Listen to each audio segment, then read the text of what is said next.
Kelompok 6, apakah sudah siap?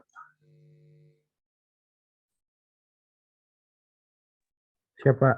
Oke, Sebentar ya, Pak. oke, silakan.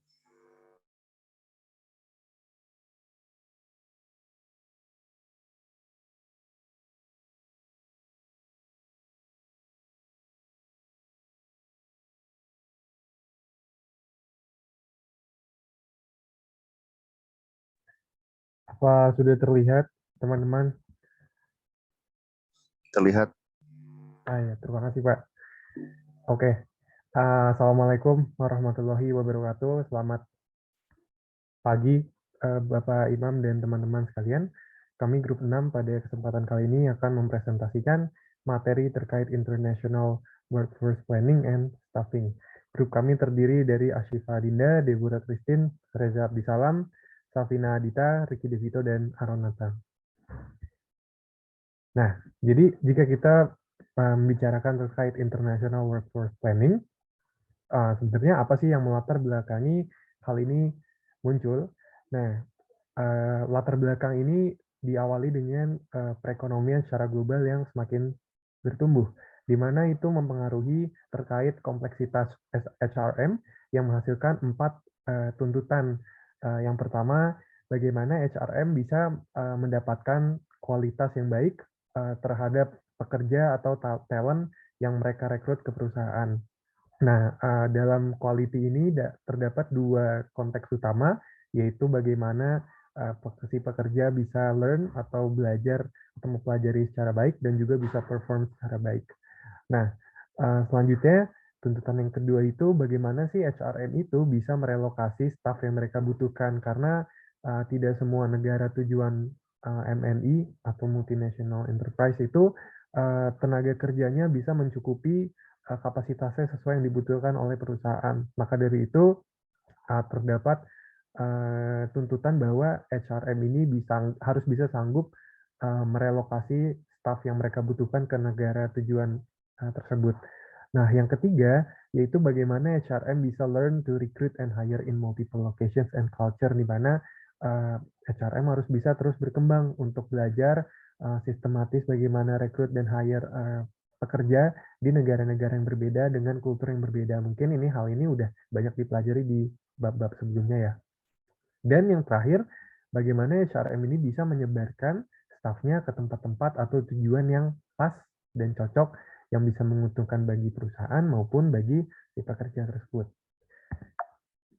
Nah, terdapat kutipan bahwa dari buku bahwa in today's global environment, successful organizations of the future will be those which can attract the best global talent and nurture, develop, and retain it by having a compelling work environment and sophisticated succession management strategies.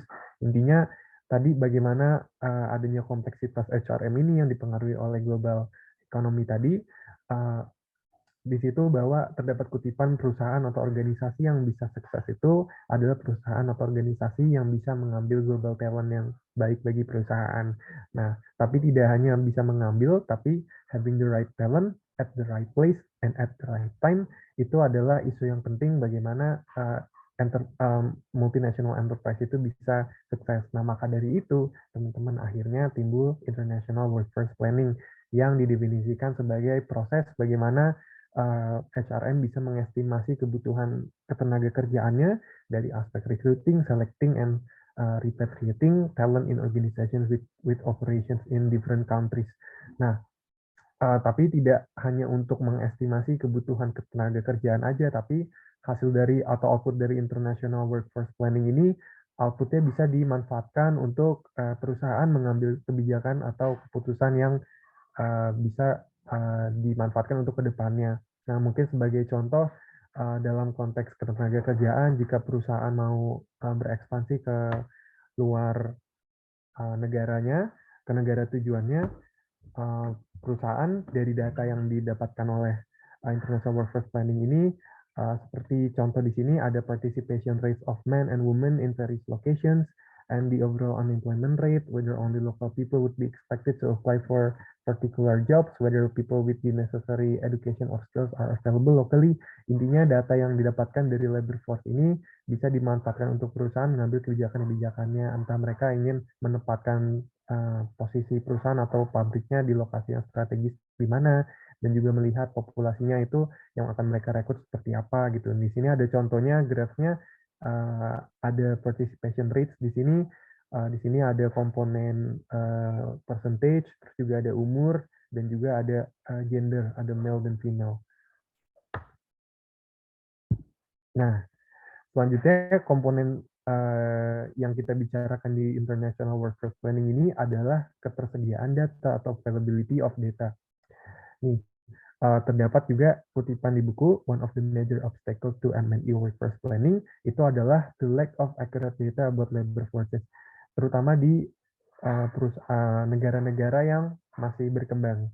Nah, jadi ketersediaan data terutama di negara-negara berkembang ini masih banyak yang tidak akurat, dan juga banyak data yang disediakan oleh government agencies itu masih banyak kepentingan politik di dalamnya. Nah, maka dari itu ini menjadi suatu tantangan bagi HRM itu, karena seharusnya berdasarkan sumber di buku terdapat 5 parameter data utama yang bisa dijadikan tolak ukur bagi perusahaan yang ingin ekspansi itu. Misalnya yang pertama ada participation rates yang tadi sudah dijelaskan di slide sebelumnya. Terus selanjutnya ada level and quality of education and literacy, di mana mungkin perusahaan pengen melihat juga tingkat edukasi dan literasi masyarakat di daerah tertentu atau di negara tertentu itu mencukupi nggak sesuai klasifikasi yang dibutuhkan oleh perusahaan. Nah, selanjutnya juga availability of skill training, di mana ada nggak wadah-wadahnya untuk skill training ini, sehingga karyawannya nanti bisa lebih berkembang dan juga bisa manfaatnya bisa dirasakan oleh perusahaan sampai ke depannya itu. Nah, terus yang keempat terkait language skills. Juga ini kan perusahaan yang banyak ekspansi ke negara-negara berkembang itu banyak masyarakatnya mungkin kapabilitas untuk berbicara bahasa Inggris secara bahasa universal itu belum baik. Nah, maka dari itu dibutuhkan data sehingga HRM ini bisa melihat bahwa oh ternyata masyarakatnya ini sesuai kok atas kebutuhan kita, tingkat level bahasa Inggrisnya itu cukup gitu. Nah, yang terakhir terkait unemployment rate juga yang akan impact ke keputusan-keputusan perusahaan terutama di konteks tenaga kerjaan. Nah, cuman karena adanya keterbatasan data yang tersedia, maka dari itu IHR atau International HR secara profesional itu sekarang dituntut untuk bisa mengolah atau mengumpulkan data-data ini secara independen. Nah, data-data ini biasanya bisa dikumpulkan melalui perusahaan-perusahaan yang juga berekspansi di negara tersebut, atau melalui organisasi formal seperti ILO atau International Labour Organization. Nah, jadi intinya sekarang tuh MNI atau multinational enterprise ini nggak bisa mengasumsikan bahwa negara tujuan mereka itu bisa menyediakan tenaga kerja yang sesuai, terutama karena ketersediaan data yang dimiliki ini nggak cukup gitu untuk mereka menganalisa. Nah, maka dari itu eksekutif dari perusahaan itu bukan membebani, cuman memberikan challenge ke HR untuk mengolah data ini sendiri, sehingga data ini bisa dimanfaatkan untuk perusahaan nanti kemana mereka akan berekspansi, dengan siapa mereka akan bekerja gitu. Nah, makanya ini IHR atau International HR itu diekspektasikan untuk menyediakan data-data ini gitu. Selanjutnya akan dilanjutkan oleh teman saya. Oke, next-nya poin kedua yang penting dibahas ketika kita belajar International Workforce Planning adalah terkait karakteristik dari populasi suatu negara. Nah, dari demografi suatu negara, secara umum itu akan muncul dua pilihan, either ada shortage atau surplus tenaga kerja.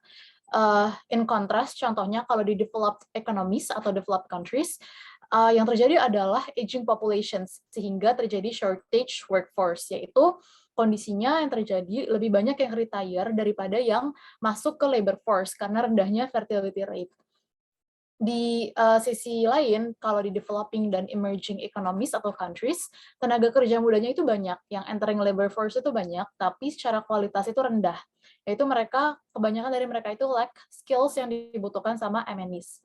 Nah, karakteristik ini akan menentukan nature dari labor pool di suatu negara, di berbagai macam negara.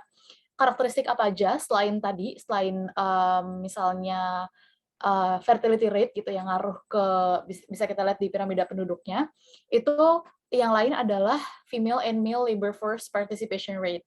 Mungkin kalau di negara-negara yang culture-nya masih sangat menjunjung tinggi laki-laki kerja, terus wanita itu di rumah, itu lebih ke developing and emerging countries. Sementara kalau di developed countries itu kan kita tahu misalnya di US itu udah lebih liberal, baik wanita maupun laki-laki itu dinilai punya kesempatan yang sama, menjunjung tinggi HAM gitu. Terus juga bisa juga karakteristik yaitu di mana orang-orang di negara itu prefer untuk tinggal. Nah, pada umumnya karakteristik ini, kayak yang tadi udah saya mention, itu akan berlawanan antara developing dan developed countries. Nah, karena mereka itu saling berlawanan, in a good way, mereka itu akan create a balance di global labor force. Contohnya, surplus young labor force di developing countries yang tadi, itu akan provide labor force di developed countries, yang dimana labor force-nya itu tadi shortage kan, yaitu shrinking dan aging, banyaknya usia yang lansianya. Dampak pada international HRM-nya apa? Untuk companies yang ingin menjalankan bisnis mereka dengan marketnya di developing countries, peran international HRM itu dalam memastikan bahwa tenaga kerja lokalnya itu berkualitas, itu menjadi sangat penting. Karena tadi kan, kalau di developing countries, maybe kuantitinya tinggi, banyak, tapi kualitinya rendah. Nah, ketika perusahaan menginginkan punya masuk ke developing countries, mereka ada beberapa hal nih yang bisa diperhatikan, misalnya biaya tenaga kerja, ada perbedaan budaya, terus manfaatnya kalau mereka enter ke negara itu, terus juga terkait hukum, bagaimana mereka bisa mempekerjakan orang secara lokal, peran pemerintahnya gimana, kontraknya gimana, dan segala macam. Nah, itu semua jadi tanggung jawab international HR. Boleh di next. Poin ketiga terkait international workforce planning itu adalah adanya increasing diversity of labor forces dan workforces. Nah, yang terjadi di dunia sekarang itu adalah meningkatnya globalization, modern technology, dan global communications. Dampaknya terhadap global labor market apa? Jadinya orang-orang dengan education dan skills yang dibutuhkan di global economy, di MNEs gitu ya, itu menjadi available di mana-mana. Jadi misalnya dulu ada gap antara tenaga kerja di US sama di Afrika Selatan gitu. Tapi sekarang karena adanya peningkatan globalization, kemudian education gap, information gap, intellectual gap itu semakin berkurang, jadinya yang dulunya misalnya di MNEs itu didominate oleh misalnya dari orang-orang Barat, misalnya dari US, itu sekarang mulai lebih diverse gitu. Jadinya meningkatkan level of employee diversity yang terjadi di global firms gitu. Nggak cuma terkait ras dan nationalities dan etnik doang.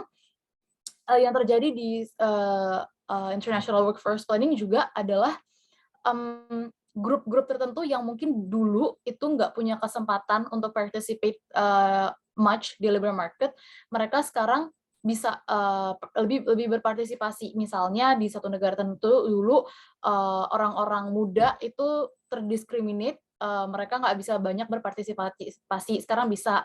Misalnya juga antara male dan female. Misalnya juga disabled people, married or single. Mungkin dulu di negara-negara tertentu, married woman, wanita-wanita yang udah berumah tangga, itu terdiskriminasi karena dinilai nanti mereka nggak akan bisa balance antara work dan life-nya gitu, work-life balance-nya, dan lain sebagainya. Gitu. Next. Poin yang boleh di next.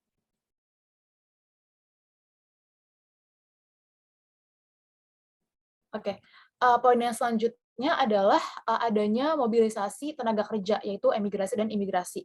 Beberapa tipe, jadi migration terjadi itu bisa terjadi dengan beberapa tipe. Ada yang voluntary, ada yang terpaksa, ada yang legal, ada yang ilegal, ada yang memang terencana dan punya tujuan yang meaningful, ada yang nggak terencana dan sebenarnya dia nggak punya tujuan.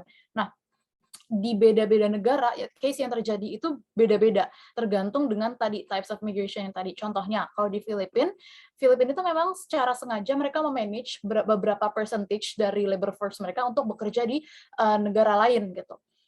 Beda case-nya lagi kalau di Meksiko. Kalau di Meksiko, mereka tuh setiap tahunnya itu kehilangan banyak tenaga kerja mereka ke negara lain tapi secara ilegal. Jadi banyak, kita tahu kan kalau Meksiko tuh banyak yang keluar dari negara mereka secara ilegal gitu. Dan Meksiko itu terutama banyak kehilangan itu ke surrounding countries-nya. Terus kalau misalnya yang terjadi di Estonia, Romania, and Poland, mereka juga banyak kehilangan tenaga kerjanya, tapi secara resmi, secara sah gitu, legitimate, ke other countries di region mereka, terutama negara-negara EU. Terus misalnya juga case kalau secara aturan. Jadi di negara-negara EU itu udah diatur di Treaty of Rome tahun 1957, udah ada aturannya yang mengatur kayak apa perpindahan tenaga kerja di antara negara-negara EU gitu. Nah, mobility of workers ini yang happening in such a large numbers, baik formal maupun informal, itu harus di take into considerations oleh international HRM karena either itu di negaranya sendiri, di headquarter-nya atau di negara yang akan dituju, atau bahkan terkait dengan negara-negara di sekitarnya. Misalnya yang kayak tadi kan, kayak kalau misalnya di Meksiko, dia banyak kehilangan tenaga kerjanya, tapi ke surrounding countries-nya gitu mainly. Boleh di next. Dan yang terakhir adalah terkait brain drain dan job exporting, yang jadi salah satu major concerns, terutama di emerging dan developing countries adalah meningkatnya mobile labor force. Dan karena mobilisasi dari labor force ini meningkat, yang terjadi apa? Adanya brain drain, yaitu citizen atau warga negara mereka yang educated dan skilled, yang sebenarnya berkualitas, itu meninggalkan negara mereka untuk jobs with better offer. Mungkin nggak cuma pay ya, mungkin work-life balance dan lain sebagainya di developed countries, tapi mainly adalah better pay. Nah, alternatifnya apa yang bisa dilakukan oleh international HRM? Itu mengekspor work and jobs dari developed countries tadi itu ke developing countries dengan cara-cara yang udah kita pelajarin di bab-bab sebelumnya, misalnya subsidiaries, joint ventures, outsourcing, offshoring, dan lain sebagainya. Intinya adalah dari international workforce planning, labor market itu custom, jadi beda-beda di tiap negara, bahkan di satu negara tapi beda daerah pun bisa beda. Nah, itu jadi challenge bagi international HRM untuk mereka bisa meng-create information yang dibutuhkan oleh si company-nya dia itu, si MNI-nya, untuk bisa mematch antara kebutuhan tenaga kerja si perusahaannya ini dengan supply dari global talent. Untuk selanjutnya akan dilanjutkan oleh teman saya. Oke, thank you Deborah untuk presentasinya. Selanjutnya kita akan masuk ke bagian international assignees and local nationals. Nah, jadi dalam teorinya international employees itu dibagi menjadi 3. Yang pertama itu ada parent country nationals atau disingkat PCN, lalu ada host country nationals atau disingkat HCN, dan yang ketiga ada yang namanya third country nationals atau disingkat TCN. Nah, kalau parent country nationals ini merupakan karyawan yang bekerja di subsidiary sebuah perusahaan, namun nationality-nya itu sama dengan negara headquarter perusahaan tersebut. Lalu yang kedua ada yang namanya host country nationals. Kalau host country nationals ini merupakan karyawan yang bekerja di subsidiary sebuah perusahaan dan nationality-nya ini sama dengan negara lokasi subsidiary-nya tersebut. Dan yang terakhir third country nationals atau TCN. Kalau TCN ini adalah karyawan yang bekerja di subsidiary sebuah perusahaan, namun nationality-nya berbeda dari negara headquarter perusahaan tersebut maupun negara subsidiary-nya. Mungkin bisa di next. Nah, mungkin untuk lebih menggambarkan lagi ketiga tipe international employees tersebut, saya sudah memberikan contoh di mana terdapat sebuah perusahaan namanya adalah PT MSD Minter yang merupakan perusahaan asal Indonesia. Nah, PT MSD Minter ini memiliki subsidiary di Spanyol. Nah, subsidiary dari PT MSD Minter ini memiliki 3 orang karyawan. Yang pertama adalah Marcus yang merupakan karyawan asal Indonesia, Fabregas dari Spanyol, dan juga Messi yang berasal dari Argentina. Nah, Marcus ini yang merupakan karyawan asal Indonesia, dia itu merupakan parent country nationals karena memiliki nationality yang sama dengan negara headquarter dari PT MSD Minter itu sendiri, yaitu adalah Indonesia. Sedangkan Fabregas yang merupakan warga kenegaraan Spanyol dikategorikan sebagai host country nationals karena memiliki kewarganegaraan yang sama dengan lokasi subsidiary dari PT MSD Minter itu sendiri, yaitu adalah Spanyol. Sedangkan Messi yang tidak berasal dari Spanyol maupun Indonesia dikategorikan sebagai third country nationals atau TCN. Boleh di next. Nah, secara garis besar terdapat dua purpose dari international assignment, yaitu demand driven dan juga learning driven. Kalau demand driven itu merupakan hal yang apa ya, istilahnya tuh penting gitu loh dan diperlukan oleh perusahaan, atau dalam kata lain emang ada demand-nya nih, atau emang ada permintaannya dari perusahaan terhadap manpower baru. Nah, biasanya disebabkan oleh beberapa hal. Yang pertama adalah perusahaan ingin mendevelop produk baru gitu. Seperti yang kita tahu, proses development itu membutuhkan tambahan manpower atau mungkin membutuhkan keahlian khusus yang mana mungkin tidak dimiliki oleh internal dari perusahaan itu sendiri. Nah, ketika hal itu terjadi, maka international assignee itu bisa menjadi solusi untuk membantu perusahaan dalam mendevelop produk barunya. Lalu yang kedua adalah penyelesaian masalah, di mana mungkin terdapat beberapa hal yang sifatnya manajerial yang nggak bisa dihandle oleh perusahaan atau mungkin oleh orang yang dimiliki perusahaan itu gitu. Jadi kayak oleh orang internalnya tuh nggak bisa dihandle problemnya. Nah, ketika hal ini terjadi, mungkin perusahaan membutuhkan orang yang lebih berpengalaman atau mungkin membutuhkan orang yang memiliki perspektif atau pandangan yang berbeda. Nah, dalam hal ini, international assignee itu bisa menjadi solusi untuk mengatasi problem yang ada. Lalu yang terakhir adalah teknologi transfer. Nah, biasanya untuk scale up bisnis, perusahaan itu membutuhkan teknologi baru ya. Biasanya perusahaan yang berada di headquarter memiliki teknologi yang lebih advance dibandingkan dengan subsidiary-nya. Nah, international assignment ini bisa menjadi solusi gitu untuk melakukan transfer dari headquarter ke subsidiary perusahaan tersebut. Lalu purpose yang kedua adalah learning driven gitu. Kalau learning driven ini sesuai dengan namanya merupakan halo, sorry. Terdengar. Gak apa, lanjut. Share screen-nya apakah masih Oh, ada? share screen-nya oke.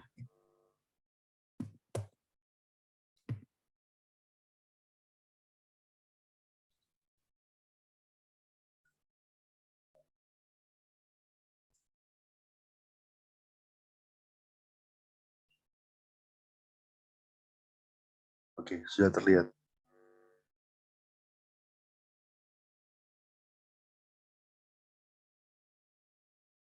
Oke, sorry.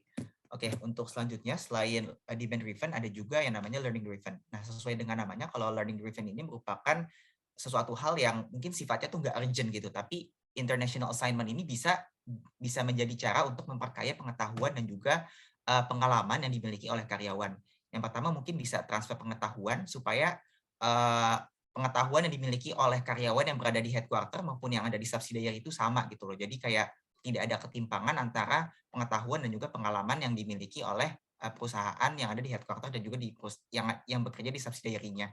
Lalu yang kedua adalah manajemen development, di mana tujuannya adalah untuk melatih keterampilan manajerial karyawan sebelum akhirnya mereka itu bisa menjadi pemimpin masa depan dari perusahaan itu sendiri. Dan yang ketiga adalah corporate culture, di mana di sini karyawan itu bisa lebih mengenal budaya yang dimiliki oleh perusahaan gitu, sehingga mereka itu bisa menginternalisasi nilai-nilai yang ada di dalam perusahaan ke dalam diri mereka sendiri. Boleh di next. Nah, meskipun mempekerjakan ekspatriat itu memiliki beberapa benefit, tetapi terdapat beberapa isu yang seringkali dipertimbangkan HR sebelum meng-hire ekspatriat. Yang pertama, yang pasti adalah struktur biaya gitu. Di mana ketika kita mempekerjakan ekspatriat yang high skill, biasanya tuh mereka itu memiliki gaji yang berbeda dengan karyawan lokal. Nah, hiring ekspatriat ini mungkin mungkin bisa berpengaruh gitu terhadap beban gaji yang dimiliki oleh perusahaan. Apalagi kalau misalnya mereka tuh hiring-nya tuh nggak cuma satu orang, tapi beberapa orang. Yang kedua adalah training and support. Nah, karena kebanyakan perbedaan yang ada gitu, jadi kayak mulai dari values, culture, dan juga bahasa, nah seringkali HR itu merasa kesulitan untuk memberikan training kepada ekspatriat. Selain itu, ekspatriat kan seringkali kalau pindah itu membawa family member-nya ya. Nah, family members ini juga perlu untuk mendapatkan support dari HR, dari perusahaan, yang mana hal tersebut juga seringkali menimbulkan biaya baru bagi perusahaan. Lalu yang ketiga adalah perbedaan kultur dan juga adaptasi, di mana seperti yang kita tahu, kecepatan adaptasi orang itu beda-beda. Terlebih lagi kalau misalnya perbedaan culture yang dimiliki oleh ekspatriat itu bisa menghambat proses adaptasi yang mereka miliki. Nah, jadi kalau misalnya problem ini nggak bisa diselesaikan dengan baik, maka ini akan mengganggu proses komunikasi yang terjadi di antara karyawan. Yang nanti ujung-ujungnya itu bisa berdampak bagi performa karyawan itu performa karyawan itu sendiri. Untuk selanjutnya bisa dilanjutkan oleh teman saya. Baik, seperti yang telah dibahas oleh Reza terkait isu yang seringkali dipertimbangkan oleh HR sebelum meng-hire expatriate.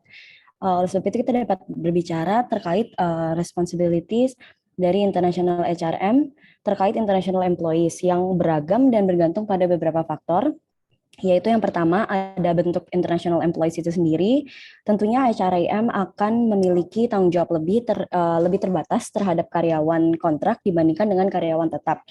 Yang kedua ada negara tujuan, di mana negara di mana international employees itu akan ditempatkan baik di parent country maupun host country yang tentunya memiliki peraturan yang berbeda sehingga dapat meningkatkan kompleksitas tanggung jawab international HRM.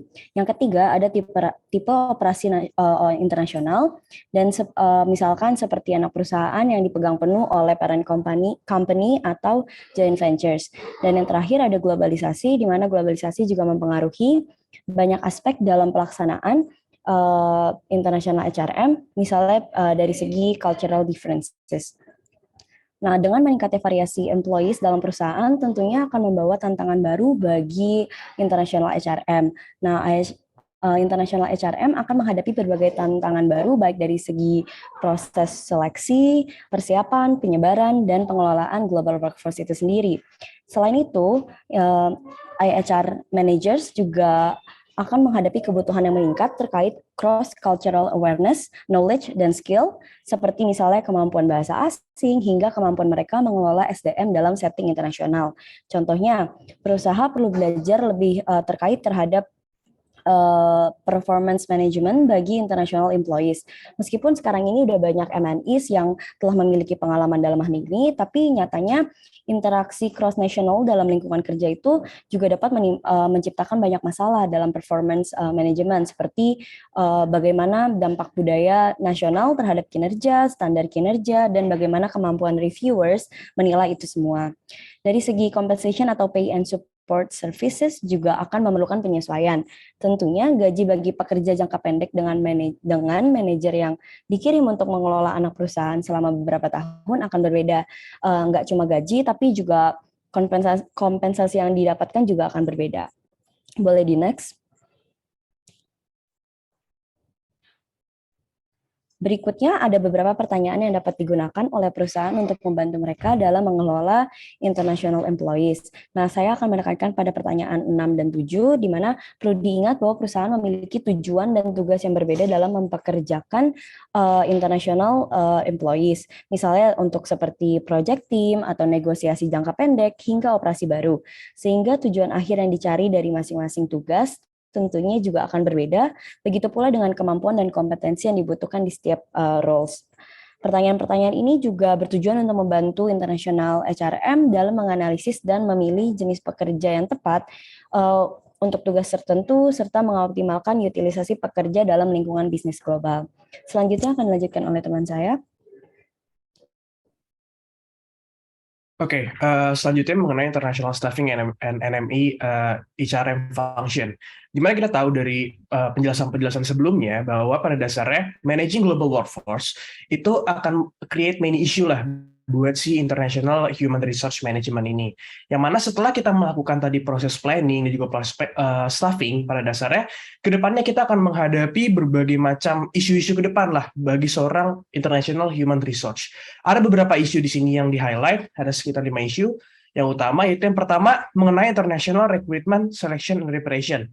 Di mana setelah seorang IHR itu menyelesaikan proses planning dan juga staffing, IHR juga harus bisa melanjutkan dengan proses recruitment dan selection dan preparation. Di mana di sini seorang international human resource yang baik itu harus bisa mengidentifikasi kandidat-kandidat mana sih yang tepat dan juga metode-metode apa yang harus mereka lakukan agar mereka bisa memilih berbagai macam atau memilih orang-orang yang setiap pekerja-pekerja mereka yang akan mereka pilih di tengah berbagai macam possibilities atau di tengah berbagai macam kemungkinan-kemungkinan yang ada, yang mana seorang HR ini harus bisa memilih dengan tepat agar bisa sesuai dan juga bisa fit in dengan perusahaannya masing-masing. Oke. Yang kedua ada mengenai International Training and Development. Seperti yang kita tahu, dalam rangka ingin menyukseskan suatu perusahaan atau suatu company, seorang IHR itu harus memberikan significant attention terhadap seluruh pekerjaannya di sini. Yang dalam arti di sini mereka juga harus melakukan semacam training lah, terutama contohnya adalah training mengenai cross-cultural kompetensi atau training kompetensi di sini. Yang mana kompetensi ini penting pada dasarnya bagi seluruh pekerja atau seluruh workforce yang dimiliki perusahaan agar mereka bisa menghilami lah core kompetensi yang dimiliki perusahaan, agar perusahaan juga bisa berkembang ke depannya. Selanjutnya juga ada mengenai international compensation, benefit, dan juga taxation. Nah, seorang IHR yang baik itu pada dasarnya harus bisa memiliki depth understanding atau pemahaman yang mendalam tentang bagaimana mereka mengorganize polisi atau kebijakan-kebijakan yang ada dalam perusahaannya dan juga praktis-praktis di perusahaannya dalam rangka mereka untuk mengcompensate setiap pekerjaan dari workforce-nya. Dalam arti setelah misalnya si pekerja ini melakukan pekerjaan atau bisa dibilang hasil-hasil kerja yang dilakukan oleh perusahaan ini, oleh para pekerja ini harus bisa dikompensasi oleh perusahaan dengan baik pada dasarnya. Ini merupakan salah satu isu atau tugas yang harus dilakukan oleh IHR ke depannya. Selanjutnya juga mengenai International Employee Performance Management, di mana kita tahu akan terjadi berbagai macam challenges atau tantangan-tantangan dalam rangka untuk mencapai effective management of employee performance. Hal ini tuh berupa kayak siapa yang nge-manage IA, siapa yang nge-manage set performance goals mereka, pembuatan KPI, dan lainnya, yang mana ini harus bisa dilakukan oleh IHR dengan baik. Dan yang pasti yang terakhir mengenai well-being of the multinational workforce, atau bisa dibilang di sini seorang IHR ini harus bisa nge-manage healthy dan juga safety dari setiap employee-nya. Jadi kayak misalnya employee yang, contohnya misalnya kita ingin mengirim employee mungkin ke subsidiaries kita harus bisa menjamin bahwa mereka juga harus bisa sehat dan juga safety untuk bekerja di sana dan lain-lainnya. Itu berupa seperti international HRIS dan juga pemanfaatan teknologi. Oke, mungkin bisa di next. Nah, conclusion atau kesimpulan mengenai international workforce planning, di sini saya mengambil ada 4 kesimpulan yang kita ambil lah setelah di keseluruhan bab ini. Pada dasarnya ada 4 inti utama, yang mana pertama, kita mempelajari bahwa memanage global workforce ini pada dasarnya itu dimulai dengan kita harus nge-provide description tentang apa aja sih tadi yang kita pelajari itu, apa aja sih mengenai perubahan-perubahan yang ada di labor market sekarang. Jadi kayak misalnya ada perubahan mengenai perubahan sifat, terus kebiasaan, dan lain-lain yang ada di labor market saat ini. Nah, setelah kita udah bisa mengetahui deskripsi tentang ada yang perubahan-perubahan di labor market, kita baru MNI itu melakukan namanya planning, di mana kayak planning ini tuh berarti gimana cara dia tuh bisa nge-creating dari workforce-nya dia, atau gimana dia bisa ngebangun workforce-nya dia agar bisa sesuai dengan ada di labor market. Jadi agar mereka tuh bisa fit lah, orang-orang di labor market ini bisa fit nanti ke perusahaannya, itu gimana? Itu masuk ke proses planning. Nah, akan tetapi dalam dia ngelakuin si planningnya ini, pasti ada beberapa determinan-determinan lain lah, yang atau juga hal-hal faktor-faktor lain juga mempengaruhi yang harus dilihat juga oleh perusahaan. Hal ini berupa seperti demografi, skill, ability yang dimiliki perusahaan, aksesibilitas mereka untuk bekerja, dan juga hal-hal lainnya dalam rangka untuk menyukseskan international business atau menyukseskan perusahaannya ini secara internasional. Dan pasti yang terakhir yang setelah kita bahas tadi, setelah mereka melakukan planning dan juga staffing, masih ada beberapa isu-isu yang harus diselesaikan oleh HR, seperti yang tadi mengenai compensation, terus tadi juga mengenai effective performance management, terus mengenai juga well-being of the global workforce, dan lain-lainnya. Oke, mungkin sekian dari saya, bisa dilanjutkan teman saya.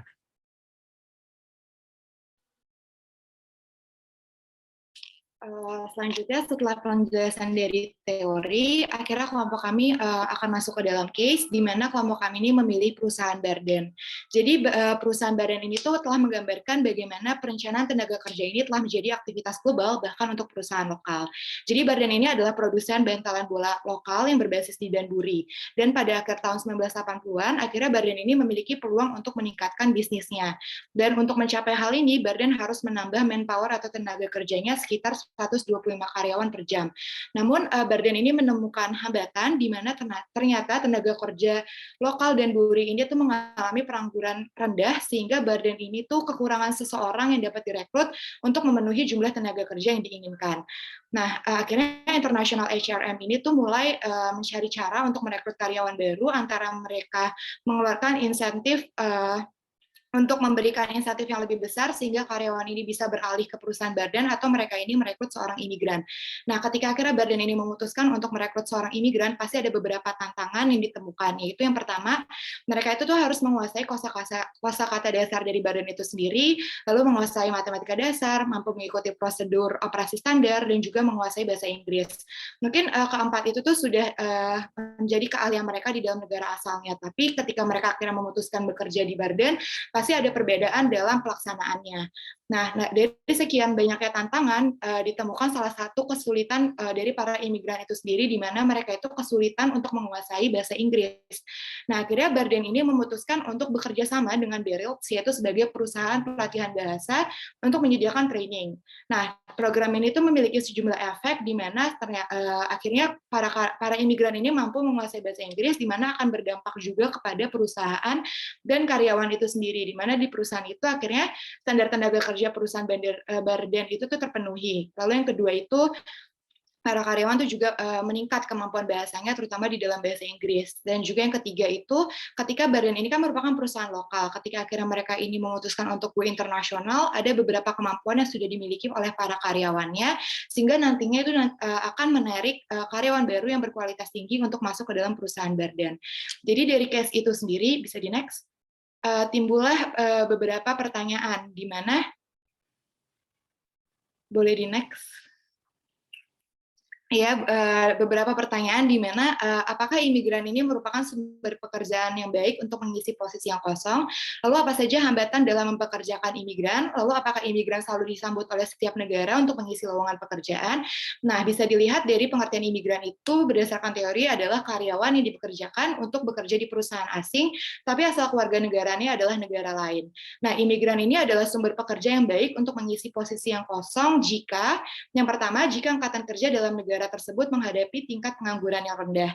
Jadi bisa dilihat dari case seperti di negara di Danbury itu sendiri, Barden itu memiliki hambatan karena tingkat penganggurannya yang rendah, sehingga akhirnya mereka memutuskan untuk merekrut seorang imigran. Terus yang kedua itu, imigran yang dipekerjakan, ketika imigran yang dipekerjakan itu memberikan kinerja yang lebih baik dengan tingkat upah yang lebih rendah dibandingkan tenaga kerja lokal. Tentu dalam pengaplikasiannya ditemukan beberapa hambatan dalam mempekerjakan seorang imigran, di mana seperti yang pertama, kurangnya pengetahuan bahasa dan juga keterampilan yang diperlukan untuk fungsi dasar pekerjaan. Nah, itu bisa dilihat dari case yang sebelumnya bahwa para imigran itu mengalami tantangan di mana menguasai kosakata dasar, matematika dasar, prosedur operasi standar. Mungkin memang di dalam negaranya itu sudah ada, tapi ketika mereka di perusahaan Barden itu pasti memiliki perbedaan prosedur dalam menjalankan apa yang sudah mereka pelajari di negara asalnya. Terus adanya juga tantangan dari segi bahasa, seperti yang diketahui bahwa para imigran itu kesulitan bahasa Inggris dan lain-lain, sehingga perusahaan itu harus mengadakan sebuah training untuk agar para imigran itu memenuhi standar kerja yang ada. Nah, dalam perekrutan pekerja imigran itu juga ada hambatannya, karena seperti yang saya ucapkan sebelumnya, bahwa mereka itu para HR-nya harus mengadakan training, lalu ada biaya tambahan tentunya dalam mengadakan training itu sendiri. Lalu apakah imigran itu dibutuhkan oleh setiap negara? Nah, itu tuh bisa tergantung juga dari negara yang ada, seperti dilihat dari jumlah pengangguran yang ada pada negara tersebut. Misalnya kayak dari contoh di case yang Danbury itu tingkat penganggurannya rendah, sehingga mereka memutuskan untuk merekrut seorang imigran. Namun kalau misalnya di pasar tenaga kerja itu sudah memiliki tingkat pengangguran yang tinggi, maka negara tersebut tidak akan menerima imigran untuk mengisi lowongan pekerjaan. Nah, itu juga bisa dilihat dari hubungan antara negara juga mempengaruhi pilihan imigran untuk bekerja di negara tersebut. Misalnya kayak Indonesia sendiri aja, dia itu memiliki restrictions terhadap beberapa negara tertentu, gitu kayak misalnya Somalia, Liberia, dan lain-lain. Bisa di next. Oke, jadi pertanyaan selanjutnya adalah apakah demografi global saat ini mengakomodasi atau membutuhkan perekrutan imigran asing? Haruskah pertimbangan untuk imigran asing menjadi bagian dari strategi tenaga kerja setiap perusahaan? Lalu bagaimana perekrutan host country dan juga third country berhubungan dengan perekrutan imigran?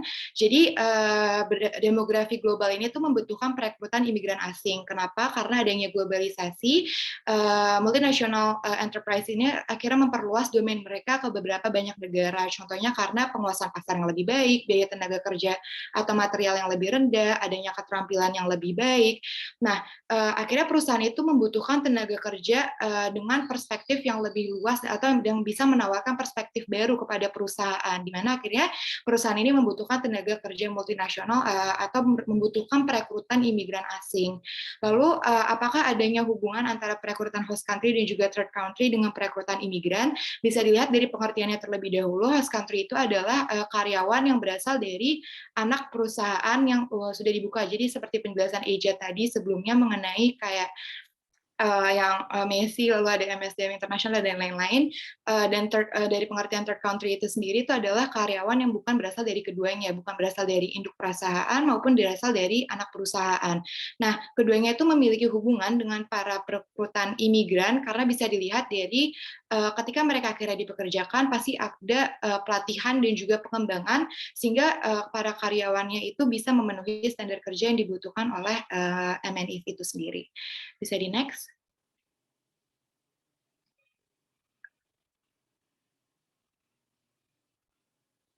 Ya, mungkin sekian presentasi dari kelompok kami. Jika ada kesalahan, mohon dimaafkan. Terima kasih. Oke, terima kasih kelompok 6. Seperti biasa, kita tampung pertanyaan dari kelompok yang tidak presentasi. Sambil itu udah mau jam 12, kita langsung saja istirahat sampai jam 12.30. Sambil istirahat, untuk kelompok-kelompok yang tidak presentasi mungkin bisa mengirimkan pertanyaan kepada kelompok 6 melalui chat atau melalui media elektronik lainnya. Kemudian kelompok 6 mohon dirangkum semua pertanyaan yang masuk, siapa yang bertanya, apa pertanyaannya, dan juga nanti apa jawabannya. Setelah ini tolong kirimkan ke saya PPT slide dan juga rangkuman Q&A. Saya buka breakout room-nya. Bagi yang belum menuliskan nomor kelompok, mohon segera mengganti supaya bisa saya assign ke breakout room masing-masing. Silahkan, Dias kelompok berapa? Oke, Dias kelompok 2, Safina, Syadinda, Glenn Thomas, Muhammad Hasan kelompok 4 ya?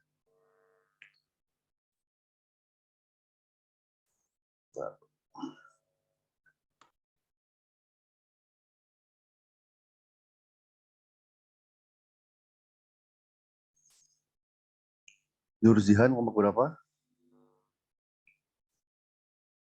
5, Pak, maaf. Oke, nggak apa-apa. Rian dan Timothy.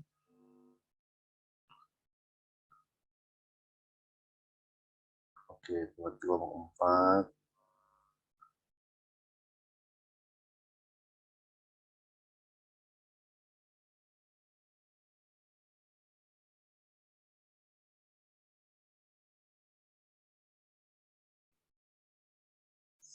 Rian kelompok berapa?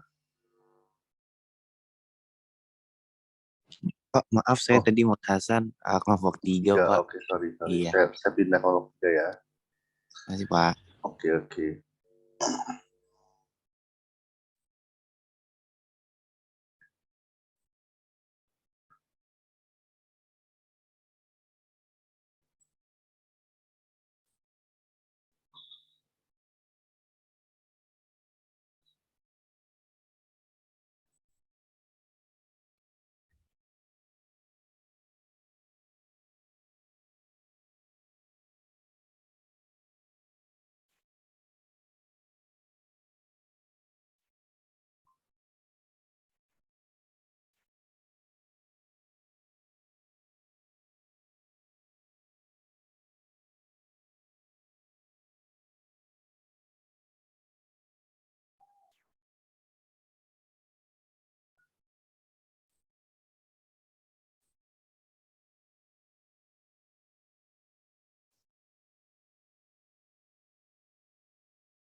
Oke, selamat datang kembali di main room. Kita sudah jam 12.30 dan kelompok 6 juga sudah selesai mempersiapkan jawaban atas pertanyaan yang sudah terkumpul. Mungkin untuk menghemat waktu, saya persilahkan saja kelompok 6 untuk memulai sesi tanya jawab.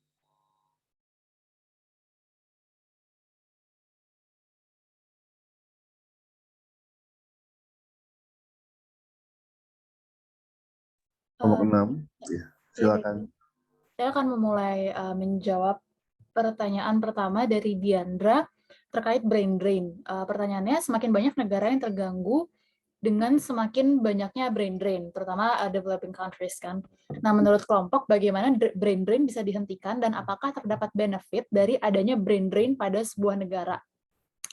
Kalau menurut kelompok kami, brain drain itu tidak bisa full dihentikan, hanya bisa diatasi yaitu dengan dikurangi gitu atau diminimalisir. Seperti yang tadi telah di-mention di presentasi, ada alternatif yang bisa digunakan untuk mengatasi brain drain, yaitu dengan mengekspor pekerjaan atau jabatannya itu dari developed countries-nya ke developing countries dengan berbagai cara. Contohnya, kita tahu misalnya, oh maaf saya belum on cam. Kita tahu misalnya BCG gitu ya, misalnya salah satu perusahaan konsultan, dia US based di Boston, tapi sekarang dia ada di mana-mana, termasuk di Asia, termasuk di Indonesia. Jadi bahasanya orang-orang pintar Indonesia kalau mau kerja di konsultan di BCG itu nggak perlu ke US sana, bahkan dia sekarang ada sistemnya itu rotate. Jadi misalnya rotate di Southeast Asia gitu. Jadi yang misalnya tadinya itu dia orang BCG Singapura, dia akan bisa di-assign ke Jakarta. Jadi bahkan akan ada transfer knowledge, transfer teknologi gitu, terutama knowledge sih. Nah, untuk manfaatnya, untuk manfaat bagi negara yang ditinggalinnya gitu ya, atau developing countries-nya, itu sebenarnya balik lagi tergantung pada responnya. Sebenarnya bisa, brain drain itu akan menstimulit si developing countries yang banyak ditinggalinnya itu, menstimulit pendidikan dan juga kayak jadi justru menimbulkan motivasi gitu, terutama yang harus dimulai dari pemerintah ya pasti, di negara yang ditinggalkan. Contohnya, di Indonesia misalnya. Indonesia kan kita tahu, Indonesia itu masih kategorinya masuk developing countries, dan meskipun mungkin nggak ada data pasti gitu ya terkait brain drain, berapa yang keluar dari Indonesia gitu, karena looking for better pay, better jobs, tapi kita tahu kalau Indonesia itu masih mengalami brain drain. Nah, di tahun 2019, Nadiem Makarim itu, Menteri Pendidikan, mengusulkan konsep brain drain the world to Indonesia. Jadi kayak dia tuh termotivasi, dia punya ide mendatangkan para pakar atau mengajak kayak the best of the world itu ke Indonesia gitu, supaya berdampak positif terhadap kemajuan Indonesia. Jadi bisa menstimulir pendidikan, bisa justru menstimulir si negara yang banyak tinggalkan itu, tapi balik lagi tergantung respon si negaranya. Gitu. Apakah cukup menjawab, Diandra? Oke, gimana Diandra terkait dengan brain drain? Memang dari konteks negara ya, jadi brain drain itu sebenarnya lebih ke arah konteks negara, seringkali tidak dapat diselesaikan dari level perusahaan gitu ya. Tapi kalau ditarik dari level perusahaan ya intinya jangan sampai employees kita yang high qualified, yang high quality, tapi tidak mendapatkan penghargaan yang layak. Gitu. Ini umum terjadi ya, bukan hanya pada tataran internasional, bahkan pada tataran lokal sekalipun terjadi. Misalnya di satu perusahaan ada employees dikasih training yang kuat, yang cukup ya. Jadi kompetensinya ditingkatkan, tapi kompensasinya nggak disesuaikan. Ujung-ujungnya adalah perusahaan tersebut melatih SDM untuk perusahaan pesaingnya. Kenapa? Karena tadi kita punya employees yang high quality, tapi tidak disesuaikan kompensasinya, rewardnya, sehingga dengan mudah dibajak oleh pesaing.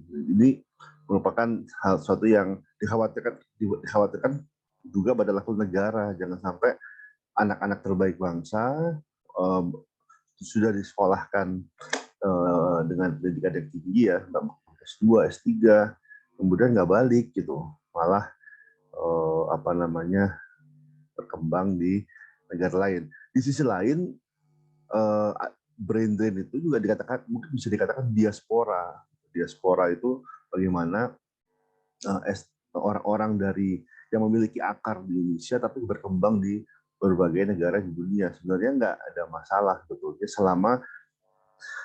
selama orang-orang tersebut at one point of time tetap memiliki orientasi ingin mengembangkan negaranya. Itu menurut saya poin yang menggarisbawahi antara brain drain dan diaspora adalah kalau orang brain drain dia udah nggak mau balik lagi, karena memang mau ingin live for good gitu ya, ingin selamanya keluar dari negara tersebut, ingin migrasi jadi warga negara asing, kemudian udah nggak peduli sama negara asalnya. Sedangkan kalau diaspora, meskipun dia berada di luar negeri, meskipun dia menempati posisi yang tinggi di luar negeri, tetap ada kepedulian, ada ada intensi untuk suatu waktu nanti akan kembali atau akan berkontribusi pada negara asal. Itu memang tipis perbedaannya, tapi perbedaan yang cukup signifikan antara diaspora dan brain drain. Oke, terima kasih. Mungkin bisa dilanjutkan yang selanjutnya. Oke Pak, saya mau menjawab pertanyaan kedua dari Rian. Pertanyaannya adalah, apakah fenomena brain drain ini juga marak terjadi di Indonesia? Kira-kira faktor terbesar apa yang mempengaruhi mereka untuk pindah ke negara lain? Dan apakah pemerintah Indonesia perlu campur tangan untuk mencegah dan menangani permasalahan ini? Bagaimana cara yang dapat dilakukan oleh pemerintah mengingat hal ini adalah pilihan hidup seseorang yang sulit diintervensi? Jadi menurut kelompok kami, fenomena ini tuh tentunya marak terjadi di Indonesia. Ada beberapa sumber bahkan yang menuliskan bahwa sebenarnya fenomena ini sudah terjadi sejak di tahun 1990-an, di mana B.J. Habibie mengirim banyak pelajar Indonesia untuk ke luar negeri, namun mereka memilih untuk tidak kembali ke Indonesia, dan hal ini juga masih terus terjadi. Seperti belakangan ini ada kasus LPDP, di mana banyak mahasiswa yang memutuskan untuk tidak balik ke Indonesia. Dan menurut kami faktor utama dari hal ini adalah tentunya gaji, karena di Indonesia itu gaji di luar negeri relatif lebih tinggi daripada di Indonesia. Namun ada juga beberapa faktor lain, seperti mungkin mereka ingin mencari pengalaman ataupun tantangan di setting lingkungan kerja internasional, atau mungkin mereka juga tertarik dengan kebudayaan negara tersebut. Dan hingga mungkin juga ada faktor di mana negara tujuan itu dilihat lebih menggiurkan dari segi fasilitas publik ataupun pelayanan pemerintahnya. Nah, menurut kami, pemerintah Indonesia juga dapat mengurangi fenomena brain drain ini dengan berupaya untuk menawarkan kesempatan kerja yang lebih baik bagi ekspat-ekspat tersebut. Contohnya dengan mendorong FDI di Indonesia. Seperti yang Debbie telah sampaikan, sekarang ini BCG udah masuk di Indonesia, dan Indonesia bisa mendorong hal tersebut untuk mengurangi untuk mengurangi warga negaranya pindah ke negara asing. Selain itu, sebenarnya Indonesia juga telah menerapkan langkah pencegahan brain drain ini melalui peraturan LPDP yang seperti yang sudah saya mention tadi, di mana penerima beasiswa ini diwajibkan untuk kembali setelah mereka menyelesaikan masa studinya. Jika mereka tidak kembali, mereka akan dikenakan denda sedemikian banyak ya untuk menutup biaya pendidikan tersebut. Sekian dari saya, apakah cukup? Oke, mana Rian? Sudah menjawab. Makasih. Oke. Jadi mungkin saya mau menambahkan sedikit ya. Ini terus terang ini hal yang cukup familiar karena saya juga beberapa teman-teman saya juga mengalami hal yang sama terkait dengan keputusan apakah pulang ataukah melanjutkan karir dan pendidikan di negara asing, di negara tempat belajar. Dan memang salah satu kriteria adalah kompensasi, artinya bukan hanya besarannya, jadi bukan terkait dengan besarnya, tapi lebih ke arah kelayakan lah ya. Jadi kadang-kadang ya harusnya ketika seseorang dari S1 pendidikannya jadi S2, harusnya ketika pulang gajinya disesuaikan, tapi seringkali hal itu tidak menjadi perhatian, tidak ada penyesuaian yang layak. Jadi bukan cuma besar-besaran gaji, sebetulnya kalau misalnya ditanyakan apakah harus besar, nggak harus besar, yang penting fair gitu, yang penting layak lah begitu. Itu jadi salah satu poin bagi pertimbangan apakah bagi SDM kita ya yang kuliah di luar negeri untuk balik. Yang kedua adalah kesempatan untuk berkembang. Memang kadang-kadang kalau kita balik nggak ada jaminan di Indonesia kita bisa berkembang, jangan-jangan malah dikasih kerjaan yang sifatnya mungkin ya administratif gitu. Jadi misalnya PNS kita yang lanjut S3, S2 atau S3 di luar negeri, tidak ada jaminan ketika mereka pulang ke Indonesia akan mendapatkan beban kerja yang nyambung dan memang sesuai dengan kompetensi yang dimiliki oleh SDM tersebut. Itu memang pertimbangan yang berat ya. Tapi dengan penalti yang ada sekarang ya jelas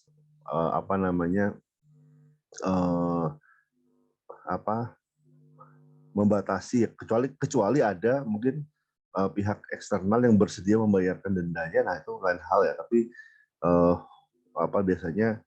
biasanya dengan denda yang dari LPDP itu menurut saya cukup mengurangi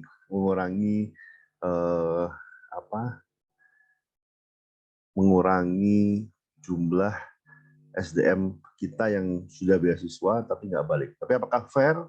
Itu debatable. Mungkin ada sebagian yang kan sudah ini uang rakyat, uang pajak dan sebagainya. Di sisi lain ya kita itu pilihan hidup dan belum tentu negara bisa memberikan atau menjamin bahwa kompetensi atau kualifikasi yang dibawa pulang kembali itu kemudian dimanfaatkan dengan efektif dan efisien. Itu pertimbangan yang masih harus diperbaiki. Itu PR buat kita semua. Mungkin teman-teman nanti juga akan mengalami, nanti sudah sekolah di luar negeri misalnya ya, kemudian pasti akan mempertimbangkan apakah saya lanjut di luar negeri dengan standar gaji yang lebih baik, dengan kesempatan pengembangan diri yang lebih bagus, gitu. Tapi saya akan meninggalkan, saya bisa jadi malah meninggalkan kewajiban, misalnya tadi ada kontrak untuk kembali ke Indonesia, atau misalnya kemudian ada tentang patriotisme gitu ya, bagaimana memberikan kembali ke negara. Oke, tapi itu silakan direnungkan masing-masing. Kira-kira teman-teman ketika nanti misalnya kuliah ke luar negeri gitu ya, udah S2 atau udah S3, kemudian bagaimana, apakah akan kembali ke Indonesia atau enggak? Itu menurut saya hal yang penting untuk dipikirkan. Oke, mungkin silakan lanjut pertanyaan berikutnya.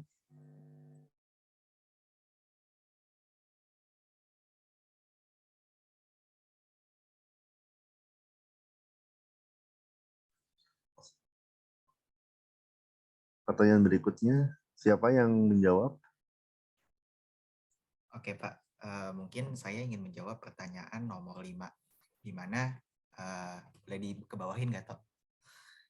Di mana ini merupakan pertanyaan dari Syadinda. Di sini Syadinda bertanya, terima kasih teman-teman kelompok 6 atas presentasinya.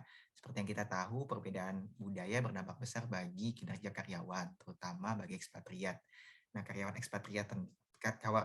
ekspatriat tentu akan berusaha untuk beradaptasi dengan budaya perusahaan tempat bekerja. Namun ketika mereka merasa tidak cocok akan budaya tersebut, hal ini akan menurunkan kinerjanya. Lalu bagaimana strategi yang dapat dilakukan perusahaan untuk membantu karyawan ekspatriatnya dalam mengatasi hal ini? Apakah akan ada support services khusus yang dapat diberikan perusahaan? Nah, oke. Jadi mungkin sebelum menjawab pertanyaan dari Syadinda, mungkin saya ingin menggarisbawahi dulu bahwasanya sebagian besar ekspatriat pasti sudah aware gitu kalau misalnya mereka bakal kerja di luar negeri dan pasti mereka akan menghadapi perbedaan budaya yang ada di sana. Dan dari IHRM juga mereka juga aware kalau misalnya mereka tuh menggelontorkan dana yang nggak sedikit loh untuk nge-hire ekspatriat. Jadi mereka juga harus hati-hati nih dalam memilih ekspatriat mana yang akan bekerja di perusahaan mereka. Nah, oleh sebab itu pasti sebelum hal ini kejadian, IHRM pasti akan mencoba lebih selektif lagi lah dalam melakukan proses rekrutmen gitu, dalam menyaring kandidat yang akan bekerja di perusahaan mereka. Tapi kalau misalnya memang hal ini terjadi di mana mereka ekspatriatnya ini merasa bahwasannya mereka nggak cocok dengan budayanya, mungkin ada beberapa hal yang bisa dilakukan ekspatriat ya supaya hal ini nggak benar-benar kejadian. Yang pertama pasti warm welcome gitu, jadi kayak HR juga memberikan sambutan yang hangat dan juga pasti rekan kerjanya juga harus sadar gitu bahwasanya ada orang dari luar negeri nih yang berbeda budaya dengan kita, maka dari itu kita juga harus merangkul supaya nanti komunikasi antara satu sama lain itu juga akan lebih enak. Yang kedua pasti ada induction juga gitu, dikenalin sama budayanya gimana, values yang dibawa kayak gimana gitu, dan orang-orang di sana tuh seperti apa juga.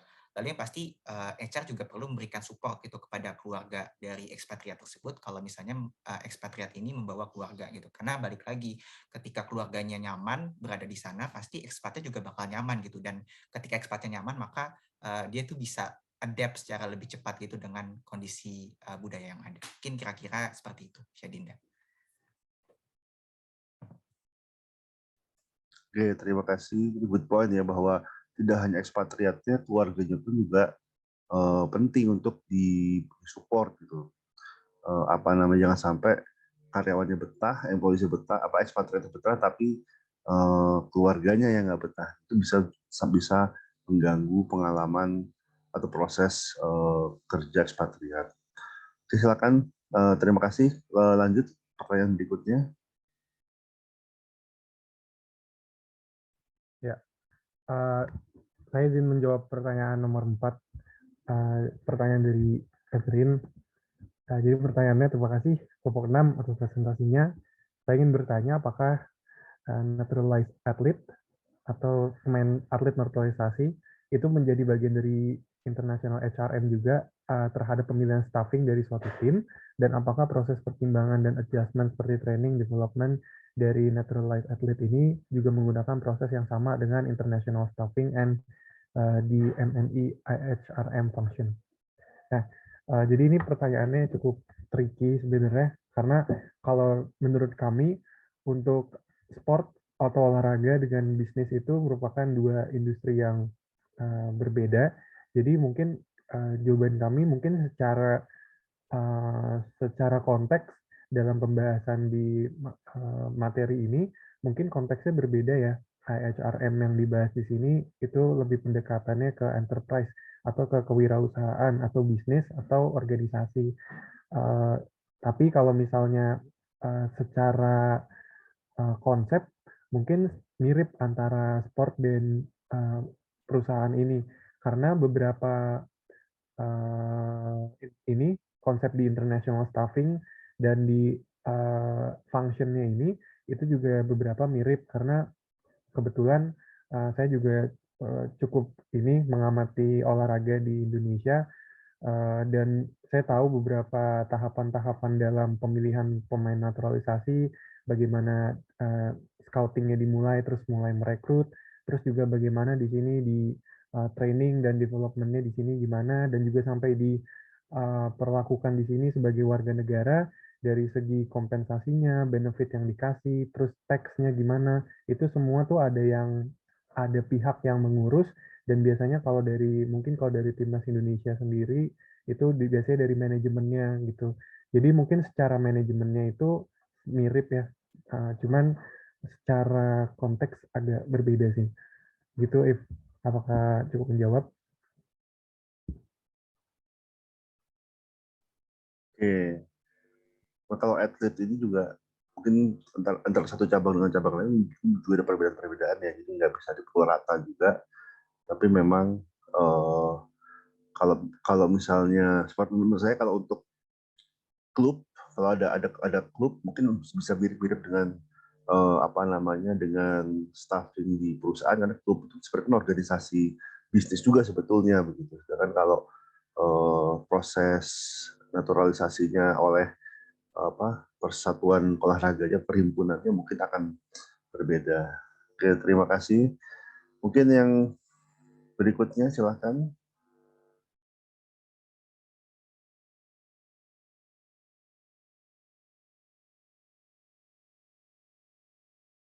Oke.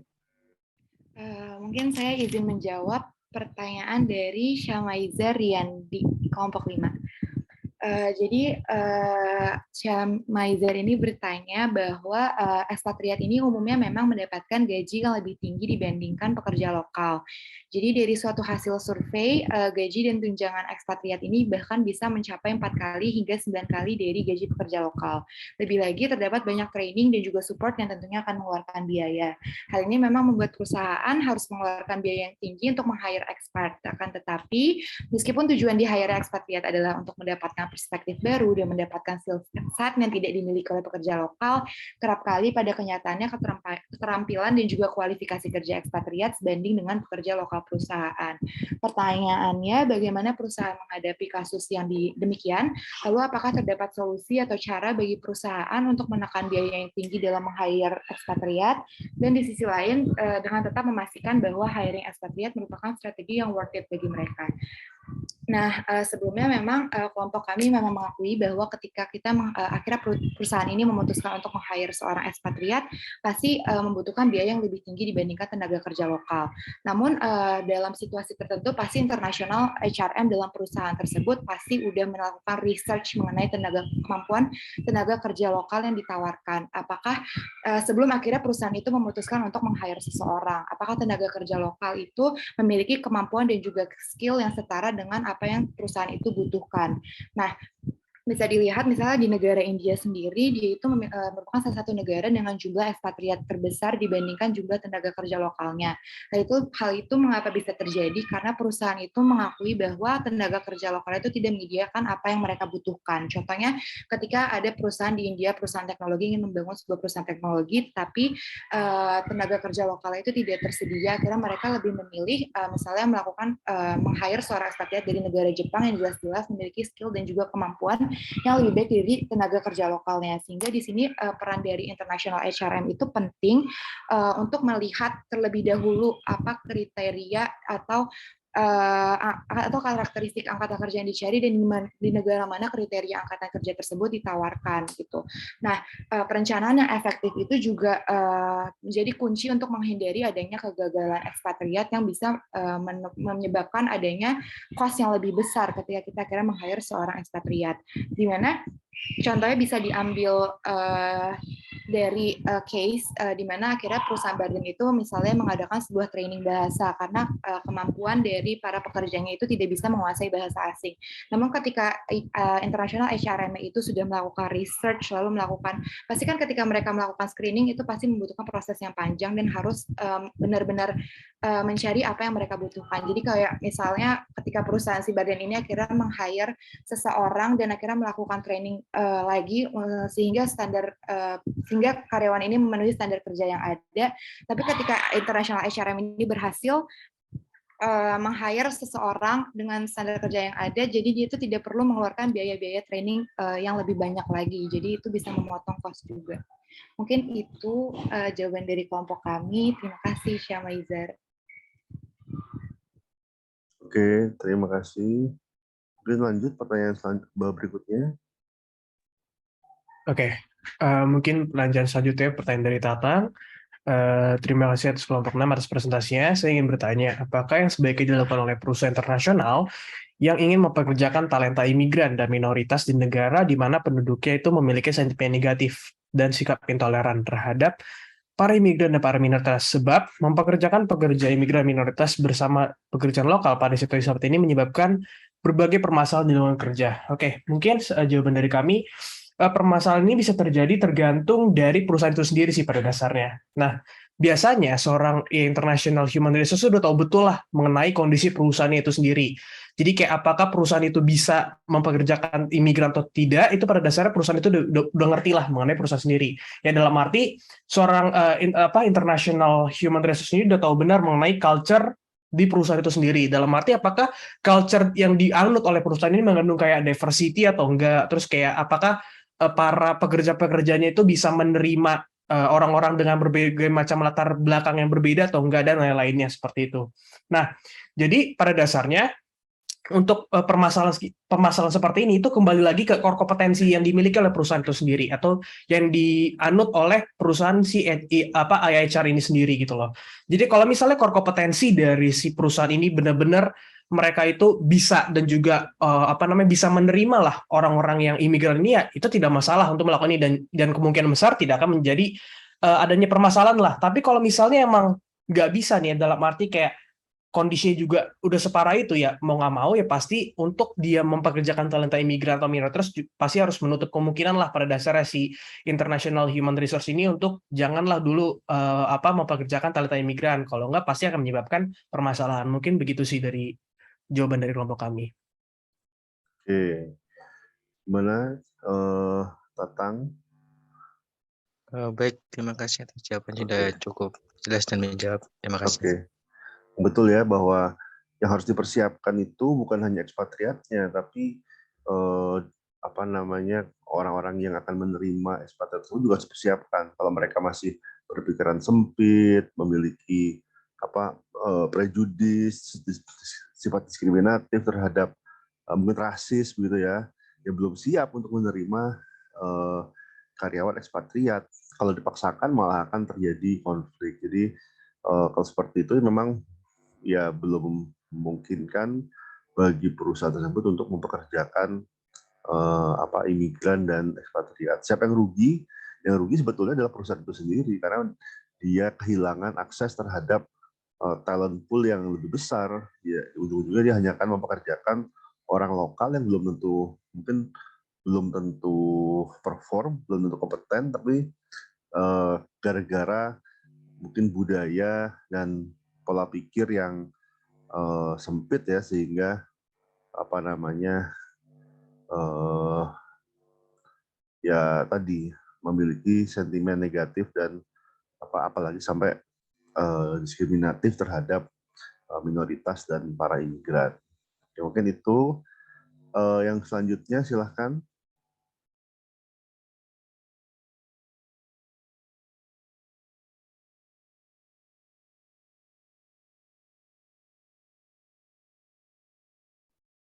Kelompok 6. Ya, ada yang belum atau sudah semua?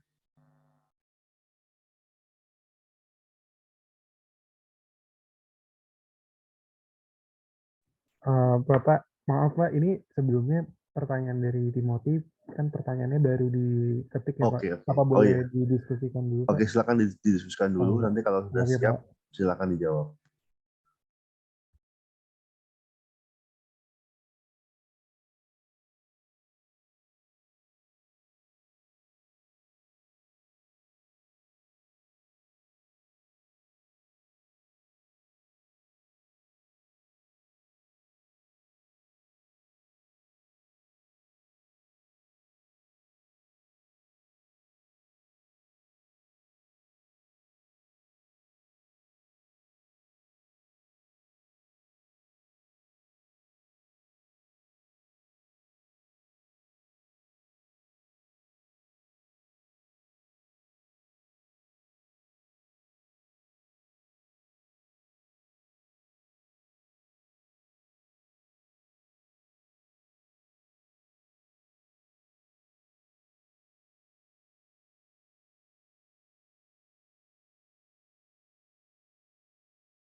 Halo Pak, izin Pak mau menjawab pertanyaan Oke, terakhir silakan. dari Timothy. Jadi pertanyaannya di sini terkait buruh kasar seperti buruh pabrik dan pelayaran. Itu perusahaan kerap mengambil pekerja dari negara lain, terutama dari negara berkembang. Tapi isu-isu kemanusiaan ini juga sering muncul perihal kompensasi dan budaya kerja yang keras. Nah, apakah staffing dari buruh-buruh ini juga menjadi peran dari HRM? Jika iya, apakah hal ini menjadi strategi perusahaan untuk semata-mata mencari tenaga kerja yang murah? Jadi berdasarkan diskusi kelompok kami menjawab bahwa ini merupakan peran dari IHRM juga. Uh, Memang walaupun buru-buru kasar atau buru-buru pabrik itu tuh biasanya kerjanya banyak yang dicari borongan ya atau yang langsung segerombolan. Tapi mungkin dari sistemnya, dari proses rekrutmennya, hiringnya itu kurang lebih sama dan strateginya itu untuk mencari tenaga kerja yang murah itu salah satunya benar juga karena mungkin negara-negara di berkembang seperti Indonesia itu tuh apa namanya minimum wage-nya itu juga masih rendah banget. Jadi negara-negara maju yang mau memperkerjakan orang-orang dari negara berkembang itu tuh cost-nya rendah bagi mereka. Jadi itu salah satu daya tarik bagi mereka untuk mempekerjakan di negara-negara berkembang ini. Nah, mungkin contoh-contoh lebih detailnya atau lebih lanjutnya teman-teman saya mau menambahkan, silakan. Oke, mungkin saya izin sedikit menambahin, Pak. Jadi kayak balik lagi ke pertanyaannya, apakah staffing dari buru-buru ini juga peran dari HRM? Menurut kami ya, ini juga merupakan peran dari HRM. Itu tergantung dari biasanya kalau misalnya kalau kita ingin memperkerjakan suatu pekerja lah pada dasarnya, itu kan pasti ada namanya kontrak kerja kan di situ. Dan kontrak kerja juga itu kan berhubungan dengan hukum atau legal, kayak misalnya gimana sih undang-undang ketenaga kerjaan yang berlaku dalam suatu negara. Nah, kalau misalnya itu secara legal kita mengambil mereka pada dasarnya, ya itu balik lagi tuh menjadi peran dari HRM juga untuk mereka kita tuh bisa mengelola mereka juga dalam arti di sini biasanya juga kalau misalnya ada kontrak kerja kan mereka para buruh-buruh ini juga biasanya kan juga dikasih kompensasi kan dalam arti seperti kayak asuransi atas kecelakaan kerja, terus juga dikasih kompensasi mungkin bonus dan lain-lainnya lah sesuai dengan pekerjaannya mereka. Nah, jadi kalau misalnya balik lagi pertanyaannya, apakah strategi perusahaan semata mencari tenaga kerja yang murah? Ya, pasti benar untuk mencari tenaga kerja yang murah. Karena kan pasti kalau misalnya negara berkembang itu kan biasanya ya secara, mungkin kayak bandingin aja kayak misalnya mengambil buruh di Amerika dan juga di Indonesia. Pasti kan dari biayanya akan lebih murah di Indonesia kan di pekerja apa tenaga kerja dibanding di Amerika. Jadi kayak bisa dibilang ini strategi juga, tapi ini juga jadi peran dari HRM juga untuk juga nggak semata-mata untuk mengambil doang untuk kerja doang, tapi juga harus mengelola baik kompensasi, baik juga efektif performance mereka dan hal-hal lainnya seperti itu. Oke. Oke. Ada lagi mau Terima tambahkan kasih kelompok 6? Oke. Memang betul ya bahwa seringkali yang dibahas terkait dengan IHRM itu adalah international staffing yang terkait dengan talent, terkait dengan pekerjaan-pekerjaan yang membutuhkan kompetensi dan spesialisasi tertentu yang tidak ada di home country sehingga terpaksa menggunakan SDM imigran dari luar yang membawa talent tertentu. Ini yang mungkin yang lebih high end ya, yang lebih biasanya ekspatriat yang seperti ini yang mereka membawa spesialisasi itu membawa kompetensi tertentu pasti akan meminta kompensasi yang lebih besar karena mereka punya skill human capital yang tidak dimiliki dari home country. Tapi di sisi lain ada juga yang seperti ini yang tentang IHRM, tapi fokusnya bukan pada kurangnya talent, tapi kurangnya SDM, kuantitas SDM yang mungkin unskilled gitu ya. Dan ini sering terjadi di negara maju di mana mereka memiliki, di mana SDM negara maju memiliki standar yang cukup tinggi, standar pendidikan yang tinggi, standar ekonomi yang tinggi, sehingga mereka tidak mau lagi bekerja di pekerjaan-pekerjaan yang mungkin terlalu berat beban kerjanya atau terlalu rendah standar gajinya. Misalnya nursery home. Jadi kalau saya tahu di Australia gitu ya, mereka sangat kekurangan nurse, perawat untuk bekerja di nursing home, di kayak rumah-rumah jompo gitu ya. Sehingga mereka secara aktif mengundang imigran untuk mengisi pekerjaan-pekerjaan yang kekurangan ini. Kenapa orang Australia sendiri nggak mau kerja di situ? Mereka lebih suka kerja yang yang nggak berat tapi gajinya besar.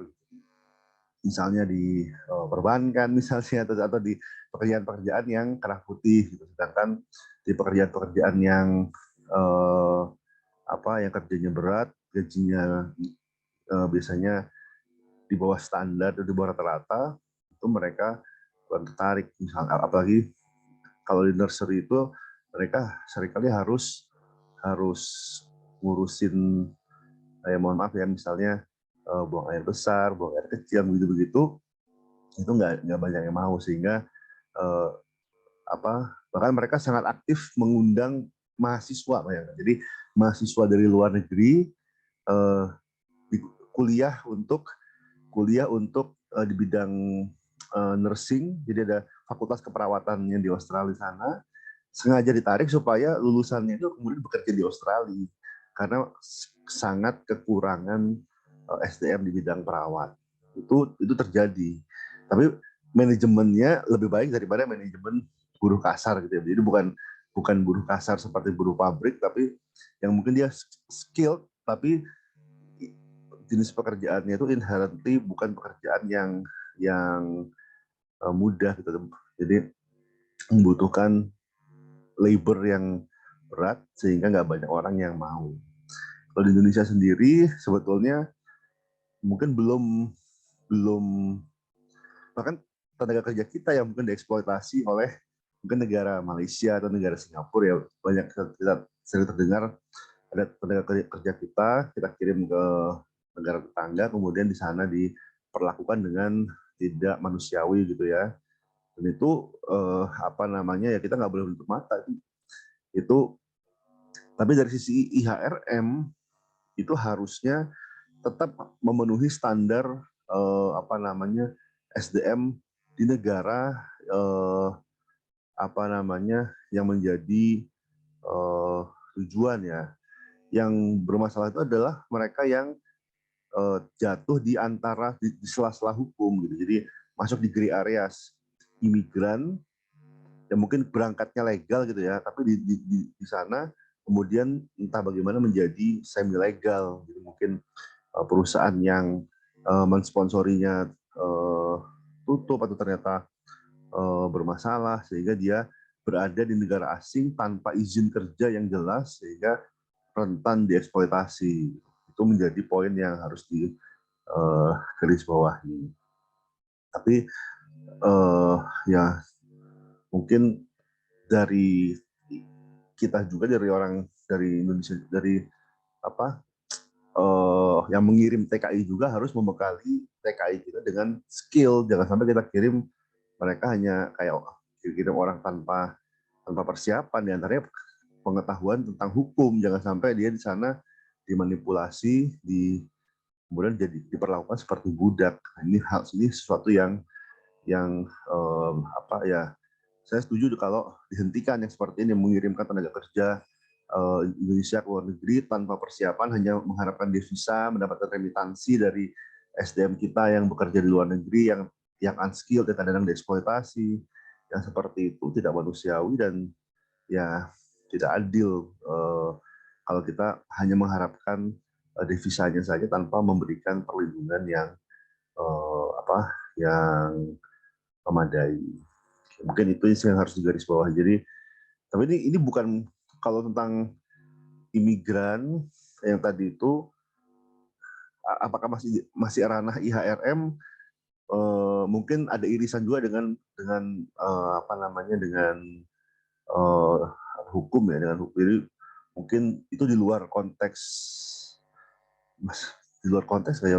bisnis ya. Sebenarnya intinya jangan sampai kita jadi orang yang mengeksploitasi manusia. Jangan sampai IHRM, jangan sampai perusahaan kita ini ketika kita melibatkan ekspatriat, karena mereka sebenarnya menitipkan kepercayaan yang tidak kecil. Seseorang mau bersedia dipindahkan dari rumahnya ke tempat asing, itu mereka menitipkan suatu kepercayaan yang besar terhadap kita. Kalau kemudian kita hianati, kemudian kita kirim tanpa ada persiapan yang cukup, kemudian terjadi apa-apa, terjadi hal-hal yang tidak diharapkan di luar negeri, yang di Indonesia yang mengirim tetap bertanggung jawab secara moral dan juga secara legal untuk menyelesaikan permasalahan. Dan ini sesuatu yang mungkin kurang dipahami gitu di Indonesia. Lembaga-lembaga yang mengirimkan TKI, sepengetahuan saya, yang dibekali itu adalah hal-hal yang lebih ke arah bahasa gitu. Sedangkan tentang keselamatan mereka di luar sana, di luar negeri itu belum terlalu diperhatikan. Dan ini harusnya menjadi perhatian pemerintah dan juga pelaku usaha. Oke, mungkin itu ada lagi yang pertanyaan yang belum disampaikan, belum dijawab. Kelompok 6. Sudah semua, Pak. Oke, jadi sudah semua. Terima kasih banyak. Ini sesi terakhir kelas MSDM Internasional yang saya ampu ya. Karena setelah ini UTS, setelah UTS akan diampu oleh Ibu Imbuh kalau nggak salah. Bentar.